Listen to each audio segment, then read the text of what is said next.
Ia, roedd y cynghellor dan gryn bwysa heddiw, falle mae'n neud dyma'r gyllideb radical oedd rai yn ei obeithio, ond digon yna fyswn i'n dweud i blesio'r beirniad yn ei blaid o leia, a digon i drafod yma efo'r gwleidyddion heddiw. David Davies, gai ddechrau efo chi fel yr aelod ceidwadol, falle'r hyn oedd yn nharo i oedd y ffigurau economaidd yna heddiw, digon llwm ydyn nhw, mae'r diffyg yn mynd i gael ei wthio ymhellach i lawr tan ddiwedd y ddegawd nesaf. Ydy'n bryd i chi dderbyn dydych cynllun economaidd, chi jyst ddim yn gweithio? Dwi ddim yn derbyn hynny o gwbl, sut gallai derbyn hyn pan does mae unemployment wedi fynd i lawr, record levels, mae twf yn cario ymlaen, mae economi yn tyfu ar hyn o bryd, mae'n bosib i roi fwy o arian i mewn y gwasanaeth iechyd, fwy o arian i cyfnogi busnesau fach yn Lloegr, beth bynnag, ac ar un pryd, 1.2 biliwn o bunnau fwy i'r cynulliad. A cwestiwn yw, ydyn nhw'n barod i cefnogi'r NHS a'r busnesau? A maen nhw'n dweud bod yr arian yna wedi yn cyfyngu sut maen nhw'n gallu gwario fo. Dydy o ddim yn arian y gallu nhw gyd i wario ar y gwasanaeth iechyd. Mae'n arian sy'n dod, achos dyn ni'n gallu wario fwy o arian ar ein gwasanaethau cyhoeddus ni yn Lloegr, a dyn ni'n gallu wneud hynny achos dyn ni wedi reoli yr economi yn ofalus iawn i sicrhau bod ni'n gallu, bod yr economi yn gallu tyfu, ond ar un pryd, y maint o arian dyn ni'n benthyg bob mlwydd yn fynd i lawr. Mae hynny'n bwysig iawn hefyd, achos dyn ni ddim yn just wario arian sydd ddim gyda ni. Jonathan Edwards, ydych chi'n croesawu'r arian mae David Davies yn dweud mae Llywodraeth Cymru yn cael? Mae 1.2 biliwn yn gryn dipyn o arian iddyn nhw, yn dydy?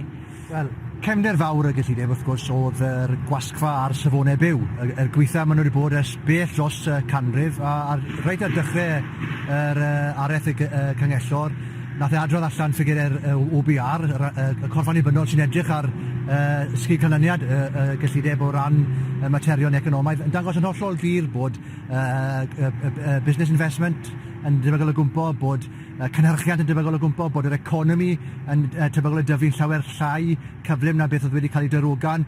I gyd yn dangos wrth gwrs bod cyflogau yn mynd i cael ei wasgu, bod y safonau byw yn mynd i cael ei wasgu. O ran yr arian sy'n dod i Gymru, wrth gwrs, mae hwnna'n banau consequentials, a'r prif cwestiwn sy'n gwneud ni yng Nghymru, wrth gwrs, yw bod y setliad Cymreig llawer wath na'r setliad Albanaidd, llawer yn wath na setliad Gogledd Iwerddon, heb sôn am y del sydd gyda y Tried a'r DUP, ni'n cael lot llai o arian y pen na Llundain. A'r diwrisiw o'r tegwch yn dal heb cael ei delio gyda. Nia, oedd hwn yn gyllideb iddo wedi dargedu pobl ifanc sydd wedi troi atach chi fel plaid. Dych chi'n poeni rwan? Wel, does dim byd i helpu bobl ifanc o gwbl, ac y ffaith yw, dim byd i helpu Cymru, achos dim prosiectau buddsoddiad mewn Cymru er enghraifft. Mae wedi canolbwyntio ar y dwyrain unwaith eto am fuddsoddi, a dyn ni'n colli mas. Dim trydannu er enghraifft yr ailffordd i orllewin Cymru, dim sôn am yn ei glan fel y Lagoon yn Abertawe, a dim ond geiriau gwan iawn ynglyn â'r pecyn twf yn canolbarth a Gogledd Cymru. A beth fi'n ffindo, dim byd i person cyffredinol o gwbl. Beth fi moyn gweld ydy mwy o arian i person normal.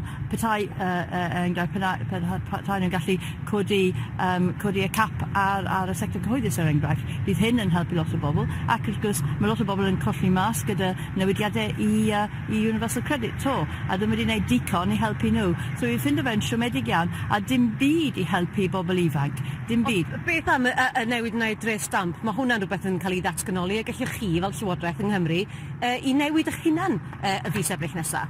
Wel, beth ydych chi'n meddwl? Ydych chi'n meddwl bod pobl ifanc o 20 mlwydd oed yn prynu tŷ sy'n costi 300,000 o bunnau? Wel, ddim yn wir. Dim y lle yna maen nhw'n dechrau. Be maen nhw'n dechrau ar Chymru, stamp duty nawr.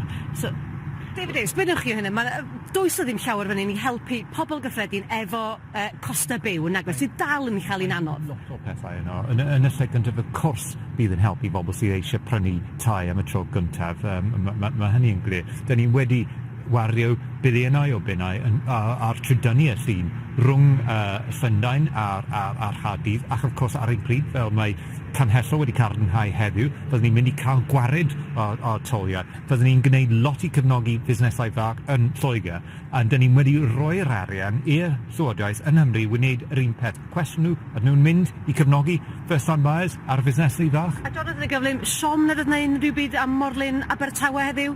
Sicr, beth welon ni wrth gwrs oedd nifer o brosiectau is-adeiladaeth yn cael ei gyhoeddi ar gyfer Lloegr. Crosiel 2 fan hyn yn Llundain debygol o costi 30 biliwn. Cor y pecyn ar gyfer ardal Milton Keynes, HS3, y pwerdi yn y gogledd ag ati. Dim byd ar gyfer Cymru yn y ffwrdd. So mae'n dangos bod rhaid ni cael pŵer yng Nghymru i delio gyda'r materion yma. Mae'n byth mynd i dod o Llundain. Diolch yn fawr iawn i chi'ch tri. Nôl atoch chi, Iwan, yn y studio.